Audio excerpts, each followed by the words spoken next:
미행이나 촬영 같은 경우에는 2초, 3초로 유예해가지고 이틀, 3일씩 저희가 밤새고 잠복하고 하거든요. 네. 무조건 바람을 핀다 해서 일주일을 더 연장을 하셔가지고 네. 2주 만에 딱 그 현장을 잡은 거예요. 탐정이 미행을 하다가 일부러 접촉 사고로 내는 경우도 있다라는 얘기도 들은 적이 있어요. 항상 뭐 1.5리터, 2리터짜리 PT병은 항상 소변 때문에요? 네. 안녕하십니까. 보면 PK 변윤석 변호사입니다. 오늘은요, 김전일 탐정사무소에서 일하고 계시는 장지원 팀장님 모셔서 탐정의 세계에 대해서 한번 말씀을 들어볼까 하는데요. 자기소개부터 한번 들어보도록 하겠습니다. 네, 안녕하십니까. 저는 김전일 탐정사무소에서 팀장으로 일하고 있는 장지원이고요. 항상 음지에서 양지로 저희 탐정들이 이제 소개하고 다니는 일을 하고 있습니다. 보통 시청자분들이 탐정 세계에 대해서는 막연한 궁금증과 호기심만 있을 것 같은데 탐정 세계는 어때요? 탐정들이 항상 뭐 불륜만 쫓아다니고 잠복하고 미행하고 이제 그런 일들로만 알고 계시는데요. 저희가 이제 하는 일들이 다양합니다. 불륜 말고도 디지털 포렌식이나 그다음에 뭐 기업 조사도 많이 하고요. 사람 찾기도 많이 하고 있습니다. 스토킹 같은 그런 일들에 대해서도 협박이라든지 받으시는 분들의 이제 증거를 찾아드리는 그런 일들을 하고 있습니다. 일반 수사기관들이 사람을 못 찾을 때도 탐정사무소에 와서 사람 좀 찾아달라고 하는 경우가 많나 보네요. 경찰에서 하지 못하거나 이제 안 하는 일들을 저희가 네, 하고 있다고 보시면 됩니다. 탐정님들이 제일 많이 의뢰받는 사건들이 보통 어떤 것들이 있습니까? 아무래도 불륜 사건이 제일 많죠. 비중적으로는 몇 퍼센트 될까요? 거의 한 60에서 70% 정도. 와, 꽤 많네요. 네. 그분들이 탐정사무소를 찾는 이유가 아무래도는 좀 더 증거를 찾기 위해서겠죠? 그렇죠. 근데 이제 많은 분들이 증거를 가지고 보통 이제 상간소를 제기를 하려고 이제 찾는다고 많이들 생각하시는데 저희가 뭐 어떻게 되셨습니까? 라고 여쭤보면 거의 한 10분 중에 한두 분을 제외하고는 그냥 이제 다 묻으시더라고요. 그렇군요. 이제 증거를 확보를 했지만 그 사건들 중에 한 20%만 이혼 소송으로 가는 경우가 많다는 거죠. 그쵸. 왜 그럴까요? 탐정이 보시기에. 아무래도 아이가 있거나 그다음에 사회적인 지위라든지 네. 그런 것 때문에 이제 이혼을 많이 꺼리시는 것 같고 배우자의 외도라고 하면 아직도 이제 우리나라의 정서상 배우자가 이혼을 한 거는 본인의 책임도 있다라고 생각하는 그런 정서가 아직도 있는 것 같아요. 그래서 저희는 이제 항상 의뢰인분들한테 말씀을 드리는 게 네. 배우자가 불륜을 저지르는 게 본인의 탓이 아니다라고 항상 말씀을 드리거든요. 내가 오죽 못났으면 우리 남편이 내 와이프가 바람을 필까라면서 이제 많이 가슴 아파하시는데 변호사님께서 더 잘 아시겠지만은 범죄 저질렀다고 해서 그 범죄 저지른 사람이 잘못된 거지 그거에 의미를 부여하기 시작하면은 한도 끝도 없잖아요. 맞습니다. 그러면 상대방이 잘못을 저질렀음에도 불구하고 내 탓도 있다라고 생각하는 분들이 많다는 거네요. 되게 많으세요. 유튜브나 이렇게 SNS를 보면 탐정들이 모텔을 가는 어떤 불륜남과 불륜녀를 실제로 끝까지 기다리다가 촬영을 하고 이런 일들을 탐정이 하지 않을까라는 것들이 막연하게 생각을 하는데 보통 탐정이 어떤 일을 구체적으로 합니까? 방금 변호사님께서 말씀하신 일이 가장 많고요. 기업 사건이나 그다음에 사람 찾기라든지 CCTV라든지 이제 그런 거를 저희가 확보를 할 때도 이제 많이 하는데 잠복이나 이제 미행이나 촬영 같은 경우에는 2초, 3초로 유예해가지고 이틀, 3일씩 저희가 밤새고 잠복하고 하거든요. 형사님들 같은 경우에는 체포 권한이 있으니까 용의자라든지 뭐 수배범이라든지 이제 범죄가 나타났을 때 직접적으로 체포가 가능하지 않습니까? 네. 저는 그게 안 되다 보니까 네. 그 순간에 저희는 촬영을 해야 돼요. 어떤 경우에는 저희가 2주 동안 그분을 쫓아다녔는데 우와. 저희는 보통 일주일 안에 이제 사건을 거의 다 끝을 내거든요. 네. 근데 의뢰인께서 아니다. 네. 무조건 바람을 핀다 해서 일주일을 더 연장을 하셔가지고 네. 2주 만에 딱 그 현장을 잡은 거예요. 모텔 들어가는 거를. 네.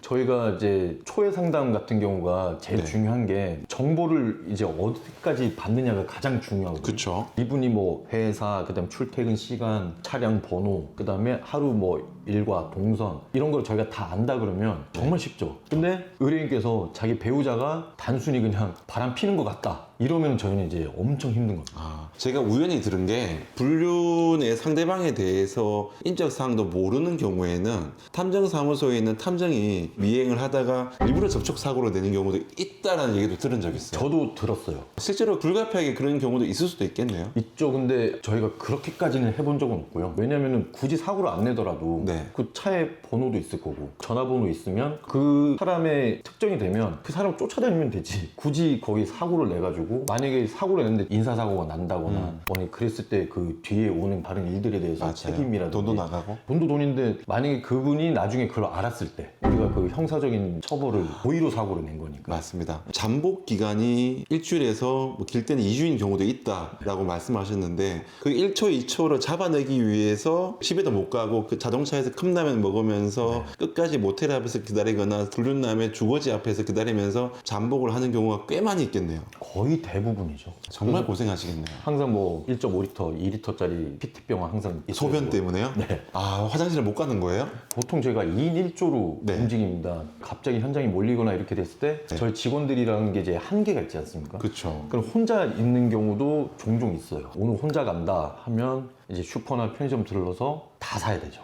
빵, 마실 거, 그 다음에 에너지 음료 자면 안 되니까. 네. 그래서 제가 14시간까지 혼자 있어 본 적이 있거든요. 그러면서 소변을 받아내기 위한 페트병까지 사가지고, 왜냐하면 갔다 오면 왠지 그쵸. 뭔가 놓친 네. 것 같으니까. 차라도 특정이 돼 있으면 이분이 외출을 하면은 차가 있냐 없냐만 봐도 알 수가 있잖아요. 그쵸. 외출했네? 큰일 났다고 이제 어떻게든 쫓아가면 되는데 차도 특정이 안 되는 상태에서 그분의 직장만 알 경우에 차에서 이제 하루 종일 그것만 보고 있어요. 와, 엄청나네요. 그래서 와. 2인 1조가 필요한 게 한 사람이 잠깐 뭐 핸드폰을 보거나 이제 잠깐 자더라도 내가 볼 수가 있고, 그러니까 내가 잠깐 화장실 갔다 올 때 네. 같이 있는 동료가 이제 보고 이렇게 해야 되는데 혼자 있는 경우는 정말 힘들죠. 통상적으로 의뢰 비용이 어떻게 됩니까? 이게 사건이나 의뢰인께서 아시는 정보에 따라서 조금씩 달라지긴 하는데요. 저희가 보통 5일에서 일주일을 봅니다.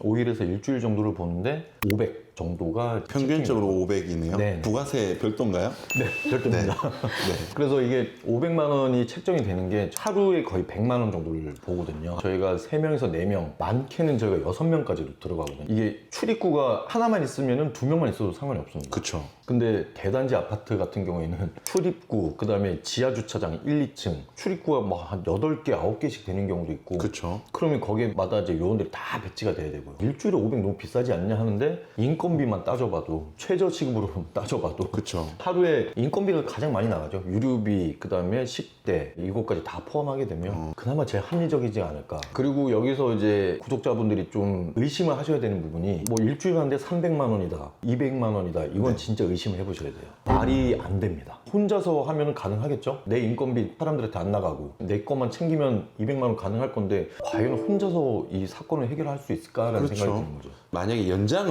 예를 들어서 2주, 3주로 늘어나면 그만큼 또 이렇게 의뢰 비용이 늘어나겠네요. 그렇죠. 저희가 왜 5일에서 일주일로 책정을 하냐면 바람 피는 사람들은 일주일 안에 어떻게든 만납니다. 일주일에 한 번 정도는 평균인가요? 평균입니다. 저희가 통계를 내봤을 때 네. 그러면은 바람을 피지 않는 거지 않을까라는 생각이 드는 거죠. 의뢰 비용 관련해가지고는 선불인가요? 회사마다 조금씩 다른데요. 저희 같은 경우에는 처음에 이제 착수금을 받고 그 다음에 나중에 증거가 체증이 끝나면 네. 전달해드리기 전에 저희가 돈을 받죠. 일을 열심히 해서 증거를 드렸는데 그 중간에 마음이 바뀌신 분들이 있거든요. 네, 많죠. 근데 그게 정말 마음이 바뀐 건지 돈이 아까운 건지 네. 난 그냥 안 받을래요 하는 분들도 많고, 그래서 이제 착수금을 먼저 받고 네. 나중에 이제 증거가 나왔을 때 거의 증거- 성공보수금 같은. 네, 성공보수 같은 거죠. 그래서 먼저 입금을 받은 다음에 네. 증거를 이제 보내드리고 그렇게 하고 있습니다. 아, 그렇군요.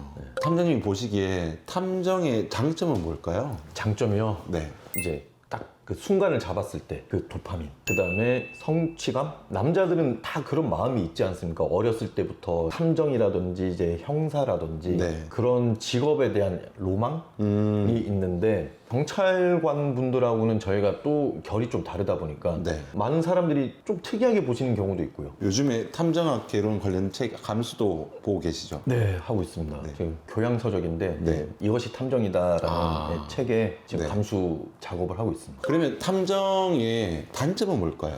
단점이요. 이거는 제도적인 문제인데 네. 나쁜 탐정들이 되게 많아요. 아, 그래요? 네, 엄청 많습니다. 어떤 게 나쁜 건가요? 이중으로 수임하는 경우. 이중으로? 네, 같은 사건을. 진짜 나쁜 건데 의뢰인한테 저희가 이제 정보를 얻어서 네. 이 뒷조사가 끝났잖아요. 네. 그러면 이걸 들고 상대방한테 갑니다. 우와. 네. 여기서 예를 들어서 100만 원 받았다. 당신 뒷조사 해달라고 했는 사람이 있으니 네. 200만 원 주면 아무 일도 없었다라고 우리가 무마시켜줄게. 이게 되게 비일비재한데 네. 그래서 저희 나름대로 이제 자정을 한다고 하는데도 안 됩니다. 제가 이제 항상 하는 얘기가 얼마나 오래된 회사인지를 먼저 보라고 하시거든요. 지금 탐정 회사가 엄청 많이 생기고 있는데 10개 중에 거의 한 7, 8개 그 이상은 3개월, 6개월 안에 없어집니다. 돈에 대한 욕심 때문에. 네, 그렇죠. 예를 들어서 대상자가 기업가다. 그러면 당신 와이프가 당신 남편이 나한테 500 줬다. 1억만 달라? 없애줄게. 그런 사람들이 있다 보니까 탐정에 대한 이미지가 엄청 안 좋아져요. 그러겠네요. 그래서 저는 탐정을 음지에서 양지로 끌어올리려고 많이 이제 노력하는 이유가 네. 그런 사람들을 좀 걸러내고 싶은 거예요. 탐정 업계에서. 너무 많진 않은데 이제 그런 사람들이 있으니 그러겠네요. 조심하시라고 고르실 때. 사건 수행 과정에서 의뢰인이 일부러 숨기는 경우도 많이 있나요? 자기 와이프다 남편이다 해서 의뢰를 네. 맡겼는데 알고 보니까 자기들도 불륜 상황인 거예요. 불륜녀의 또 다른 바람을 의심해서 네. 그래서 저희가 이제 상담 과정에서 네. 그런 거를 이제 많이 걸러내죠. 안 맞는 이유가 있나요? 강경사건 이어지는 경우도 많고요. 네. 기사나 보도되는 경우도 많고 그래서 네. 상담할 때 조금 뭔가 좀 이상하다 싶으면 가족관계 증명서나 결혼 사실 확인서 네. 증명서 그거 떼오라 해요. 여기 바로 앞에 가면은 그 주민센터 있으니까 네. 가서 떼어보세요. 그러면 나가서 안 들어오세요. 주로 어떤 강경 사건이 있을까요? 전 여친, 그다음에 전 배우자 어디 있는지 좀 알아봐 주세요. 그래가지고 그걸 알게 된 불륜남이 불륜녀에게 가가지고 또 스토킹이나 뭐 또 어떤 폭행이라든지 협박 살인이라든지 이런 게 있을 수 있겠네요. 네. 그래서 상담을 10번을 하면은 4-5번은 저희가 거절을 합니다. 이제 배우자 핸드폰 들고 와서 포렌식 해달라. 그건 이제 범죄죠. 아무리 부부라도 이제 타인의 사생활인데 엄청 많이 담겨 있는데 그걸 배우자라는 이유로 들고 와서 절대 안 해줍니다. 근데 일단 핸드폰은 내 거다라고 하면서 일단 의뢰를 하고 뒤늦게 포렌식이 해서 보니까 타인의 핸드폰인 경우도 많이 보겠네요. 그렇죠. 그러면은 저희가 안 즉시 됩니다. 중단해야죠. 바로.